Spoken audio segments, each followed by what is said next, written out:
नमस्कार, तुम्ही पाहत आहात महाराष्ट्र न्यूज। आमच्या चॅनलला लाईक करा, सबस्क्राइब करा आणि शेअर करा।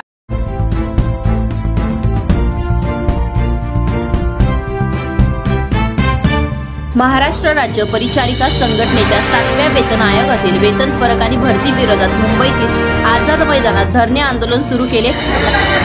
परिचारिकांचा वेतन त्रुटी, परिचारिकांचा वेतन त्रुटी। राज्य सरकारची महाराष्ट्रातील परिचारिका संघटना कार्यालयातून ही संघटना राज्यातील एकमेव शासनमान्य संघटना आहे। 2022 मध्ये या संघटनेने परिचारिकांच्या विविध प्रलंबित मागण्यांसाठी 10 दिवस सलग बेमुदत आंदोलन केलं। त्यानंतर शासनाने 1.5 महिन्याच्या कालावधीमध्ये सर्व मागण्या मान्य करण्याचं आश्वासन दिलं होतं, परंतु 3 वर्ष उलटूनही कुठल्याही मागणीवरती कार्यवाही झालेली नाही।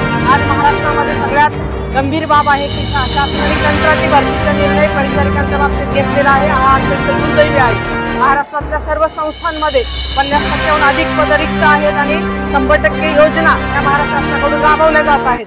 त्यामुळे अपुऱ्या मनुष्यबळाअभावी प्रत्येक परिचारिकेवर मोठा ताण निर्माण झालेला आहे। शासनाने अनेक महाविद्यालय निर्माण केली, परिचर्या महाविद्यालय निर्माण केली, परंतु पदनिर्मिती किंवा त्या पदभरती त्या अनुषंगाने झालेली नाही। त्यामुळं कंत्राटी भरती ही अत्यंत अन्यायकारक बाब लादलेली आहे, ती नाही झाली पाहिजे। कंत्राटी भरती न करता कायमस्वरूपी पदभरती केली जावी ही आमची प्रमुख मागणी आहे। दुरुस्त होणं अपेक्षित आहे, ते कलम तो नियम वगळावा अशी आम्हाला सातत्याने या ठिकाणी विनंती करावी वाटते।